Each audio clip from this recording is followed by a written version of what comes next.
One के मार्ग में।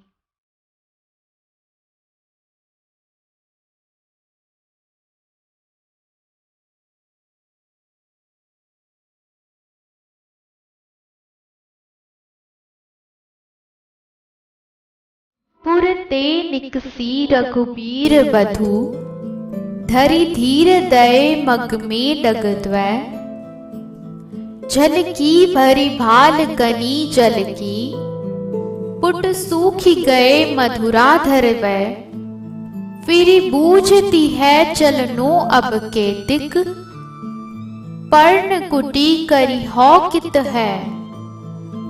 तिय की लखी आतरता पिय की, आँखियाँ अति चारु चली जल च्वै।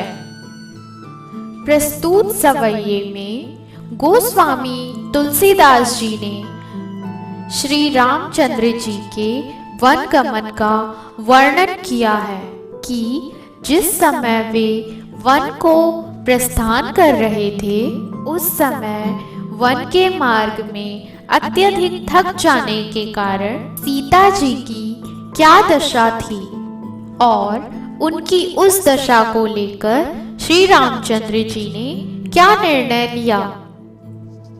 पुर ते निकसी रघुबीर बधु, अर्थात रघुबीर वधु माता सीता जी को कहा गया है। पुर ते निकसी, पुर मतलब अयोध्यापुरी। तो जब सीता जी अयोध्यापुरी से वन गमन के लिए श्री राम जी के साथ निकल पड़ती हैं, तब क्या होता है, धरि धीर दये मग में डगद्वै। तो उन्होंने धैर्य धारण करते हुए अपने दोनों पगों को मार्ग में प्रस्थान किया। जल की भरी भाल कनी जल की, अर्थात चलते चलते वे मार्ग में थक गई और उनके माथे पर पसीने की बूंद आ गई। पुट सूखी गए मधुरा धरवै, अर्थात मार्ग में चलते चलते उनके सुंदर होठ रूपी पात्र श्रम के कारण सूख गए। फिरी बूझती है चलनो अब के तिक, फिर वह श्री रामचंद्र जी से पूछती है, हे प्रभु, अब हमें और कितना चलना है। पर्ण कुटी करी हौ कित है। वे पूछती हैं, हे नाथ, अब हम पर्णकुटी कहाँ बनाएंगे, अर्थात पत्तों की कुटिया। तिय की लखी आतरता पिय की। श्री रामचंद्र जी को अपनी पत्नी की यह व्याकुलता देखकर तब अखियां अति चारु चली जल च्वै। भगवान श्री रामचंद्र जी की सुंदर आंखों से जल निकलने लगा, अर्थात आंसू की बूंदें निकलने लगी। जल को गए लखन है लरिका, परिखौ पिय छाह घरिक भोय ठाड़े। पोछी बसेउ बयारी करो, अरुपाए अखारी हो भुभुरी डाढ़े। तुलसी रघुबीर प्रियाश्रम जानी के, बैठी विलंब लो कंटक काढ़े।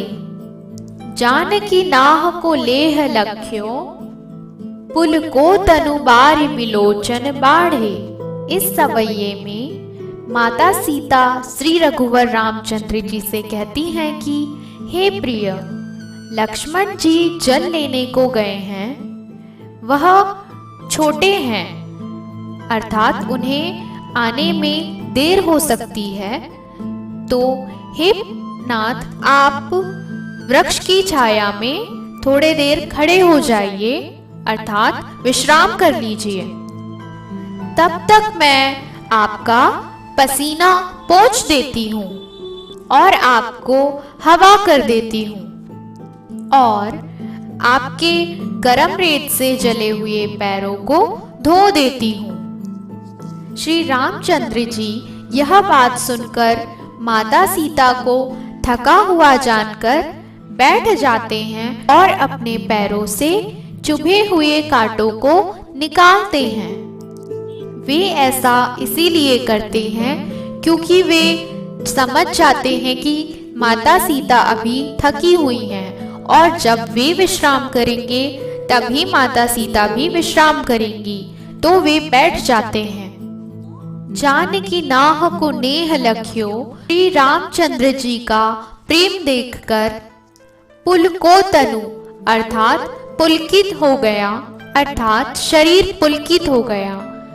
श्री रामचंद्र जी का ऐसा प्रेम देखकर माता सीता का शरीर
कितना पर्णकुटी, पत्तों की बनी छाजन वाली कुटिया।